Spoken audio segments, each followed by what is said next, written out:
The Nairobi Securities Exchange has closed for the day. There's still a lot of interest going through on the Safaricom counter. At the point of closing, 5.6 million shares had been traded on the Safaricom counter. Equity was the next best stock, trading 1.5 million shares.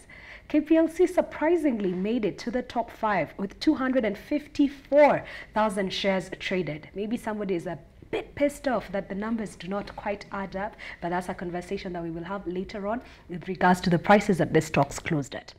BAT, 4.9% was the drop in terms of earnings last year, and in terms of dividends, you had earned 35 shillings per share in 2018. In 2019, your total payout is 33.5. The key thing that we've heard from Cynthia Wangari, who covers the stock, was there was a one-off provision of about 2.4 billion that caused the fallout. But then, Cynthia, price. There was a huge price correction in the last 1 year. Do you think that this is a stock still worth having if A, you're losing on your capital as well as losing out on your dividend payout? I think I feel like its fundamentals are very strong, and I personally, I think it's a strong buy, especially given the current entry points. The problem with BAT is investor sentiment around the whole government regulation thing. Because government regulation is so erratic, investors aren't really certain how it will affect it, when it will affect it, and therefore they have, or over the past few years, they've started to shy away from it. Yes. So that in turn has made it very illiquid. Like, I think before I came, I had just checked the board. I think there were offers at 490, but no one was buying. I can imagine everybody just wants to get out at 490. Yeah, no one is buying at this point. Okay. So I think current entry positions are good. I think it's undervalued, both fundamentally and relatively. Okay. I think that there's potential for growth. Okay. Despite all that's happening. But let's talk about, when you talk about potential for growth, there is a plan to enhance their capital expenditure. Yeah. And what does this mean? So what's the split between capital expenditure and dividend? Are they going to put money to enhance their capacity, or are they going to pay it out to the shareholders? So for financial year 19 particularly, yes, they did say that they wanted to hold back some of their earnings to reinvest in the setting up of a nicotine pouch factory. Okay. So what is a nicotine pouch factory? So I don't know whether you've seen a product called Lift in the market. Okay, so these are the nicotine pouches that you sort of suckle on like chewing gum. Okay. So you don't chew them. You don't chew them. You sort of just you suck on them like sweets. Yeah, exactly. Okay. So they're spit free, they're tobacco free, and in the few months that they've been there in the market, note that BAT had done a soft launch, so they had only introduced them in Nairobi, and they did it towards the tail end of last year, and they were able to contribute 112 million to total net revenue. Okay. And these they were getting from importing. So they are setting up their own factory here in Kenya. It's the first in Africa. Yes. And the hope is that they will do, or they intend to do a nationwide distribution of this product this year, and then afterwards probably export to other, not necessarily even African, because the only other countries that do have this product are in Europe, and I think America as well has. So they have a lot of opportunity to export to a lot of other markets. Okay, so there is a potential for that. Yeah. Did they give a sense of how much such a factory would cost and the timelines for construction? So it's supposed to be inaugurated this year.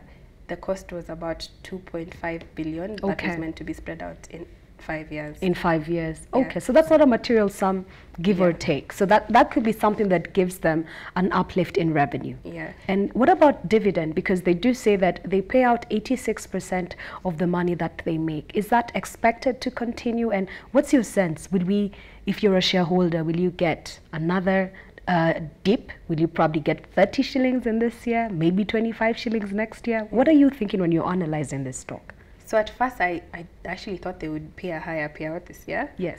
But I was disappointed, obviously. But it's a welcome disappointment if the money is being reinvested in that factory.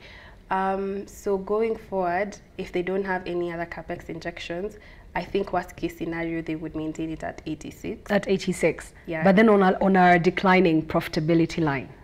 I don't think profitability will decline. I feel like since the whole Solisham thing was a one-off, yes, and because hopefully if they do get it at 2% of net revenue from local sales, then some of that provision would trickle down to now earnings. Okay. And because we expect the nicotine pouches to do well. All right. And because they also, on the export market side, they introduced, or rather they started exporting completed products, completed cigarettes to Egypt, which is a very large market. Okay. Who smoke a lot. Yes. So on that front, we also expect good performance.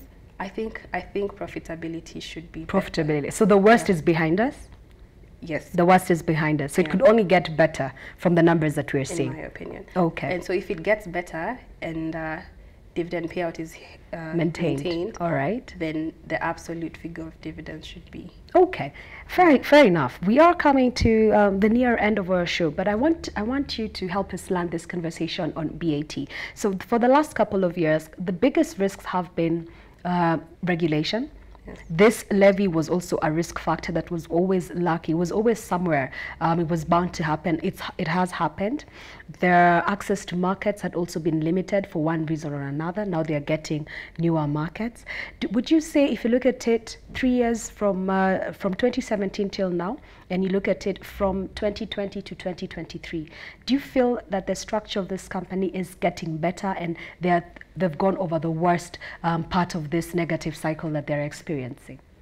So with the government, obviously, you can never be sure. They could just decide to increase that because they've also been very short-term minded in the regulation. They want to increase revenue, they'll just increase excise without thinking about the impact that would have on manufacturing or, things like that. So in as much as you can't really be sure, I feel like they've gone through the worst and survived. In 2015, 2016, they had a 50% increase in excise. Yes. They still survived. Okay. If they survived the Solation levy, if they survived the 20% increase in excise, then I think they're set to. So they're set to go. Yeah. So and I feel like if they expand into other markets slowly, then it reduces the risk that on a specific country. Reliance on one particular country for your revenue and profitability. Yeah, so if they are able to diversify properly, even if regulations, say in Kenya, changes adversely, then at least the other markets should buffer. Or if, I don't know, political climate in one country changes, then it should be buffered. Okay, so there can be, so they're diversified all around. Yeah. Do you have a new target price for this stock?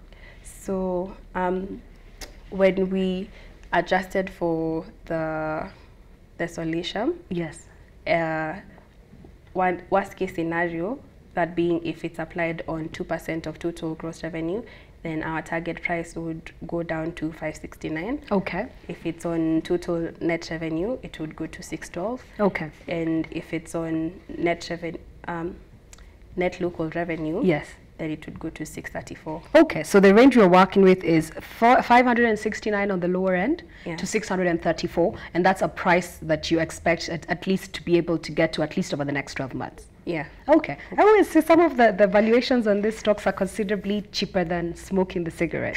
So perhaps instead of moving to the nicotine pouches, some of these consumers should move to the cigarettes. Yeah, but cigarettes or like smokers are the most loyal people I've ever seen. So they will not buy the stock, they'll just keep smoking. Yeah, they'll smoke and they'll smoke the brand they smoke. And they'll smoke the brand that they smoke because it is an addictive product. Yeah. Okay, so as we come to the end of the show, what are your thoughts for the next 2-3 months when you're looking at the stock exchange? Are you telling your investors, okay, fine, this is our price range for BAT, go and buy it today at 490?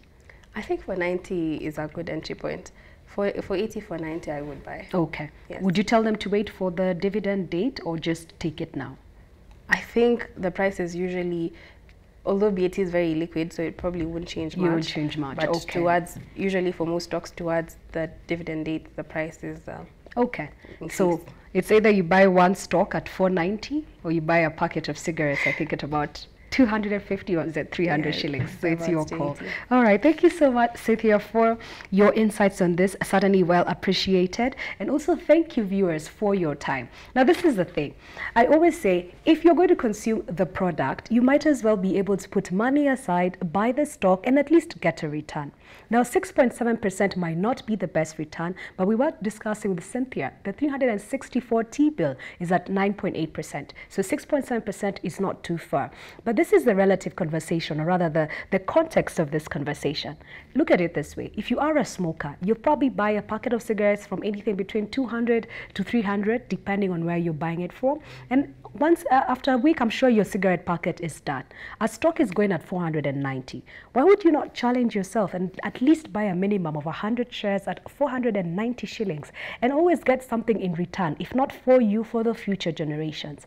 Do you agree with this sentiment? Would you consider it as you're having your smoke? And hopefully, maybe you can tell me one of these days whether that cigarette is counterfeit or not, and if you can be able to tell the difference. Thank you for joining us this afternoon. See you tomorrow at the same time. And now, for your information, we also do have an SMS line that you can reach us on and ask us absolutely anything. The number is 20140, and this is alongside our Twitter pages. Ask us anything that you want to hear. Tell us anything that you want us to be able to elaborate. Even throw us a conversation and tell us you want to be on the show. Anything that you want to know about investments, we are here for you and willing to serve. The number is 20140. Thank you once again and good afternoon.